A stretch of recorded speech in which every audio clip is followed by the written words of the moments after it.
aloof roommate is physically linked to my water cup. I twist the cap and he groans. I take a sip and he licks his lips. But when I poured bubble tea into it and took a few hard pulls on the straw, he lunged at me and snatched the cup away. Don't suck. My cheap plastic water bottle hit the dorm floor and shattered. Great. My roommate, Sebastian, slid a drawer open and pulled out a cup. Here, take this. It was a glass tumbler. High quality stuff. It had these transparent purple lavender flowers swirling around the glass. The lid had a small, tight silicone hole tailored for a straw. It looked brand new. Pristine. I was honestly a little shook. Thanks, man. He avoided my eyes, turning his back to me to focus on his gaming rig. I carefully twisted the lid open. Immediately, a suppressed, low groan came from Sebastian's direction. I poured some warm water in and took a sip. Sebastian sucked in a sharp, jagged breath. His hand on the mechanical keyboard trembled, his fingers slipping off the keys. He licked his lips, looking like he was enduring some kind of torture or intense pleasure. His lips were thin, the Cupid's bow sharp like a knife. Looking at them made me want to bite them. Yeah, okay, I admit it. I'm into Sebastian. I swear to God, before I met him, I was the straightest guy in the state. After high school, my only plan was to get to college and bang a hot, bubbly cheerleader. But the moment I walked into this dorm and saw Sebastian,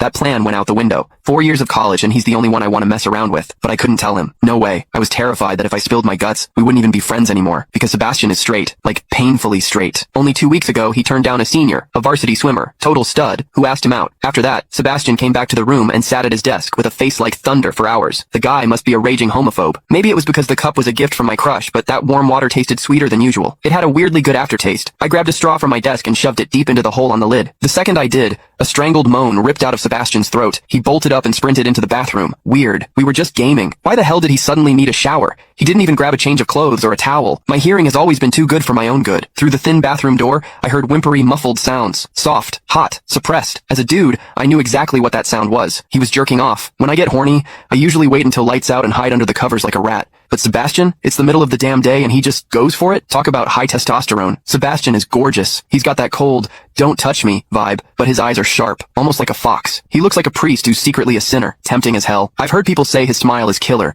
but I've never actually seen it. Sitting there, I couldn't help but picture what was happening behind that door. That aloof, icy face flushed with heat, his lean, muscular body, the veins popping on the back of his hand as he gripped himself. Does he keep that cold expression even when he's beating his meat? My thoughts were getting way too dirty. My face felt hot. After a long time, I heard a final, guttural grunt from the bathroom. The door clicked open, and Sebastian walked out. His face was bright red, a sheen of sweat glistening on his forehead. There was a visible tooth mark on his lower lip where he'd bitten down too hard. He walked straight to his wardrobe, grabbed fresh clothes, and went right back into the bathroom. Then the shower turned on. Okay, now he was actually cleaning up. The mental image of him panting in there made my throat dry. I grabbed the glass tumbler again, and chugged a few large gulps. The water in the bathroom stopped, then started again. It took him forever to come out. When he finally did, he looked at me with this weird, resentful glare. Strange. Was I imagining things? Sebastian sat back down to game, and I poured myself another refill. I wasn't really thirsty anymore, but I began chewing on the plastic straw out of habit. Enjoyed this story? Click the link in my bio for more exclusive content.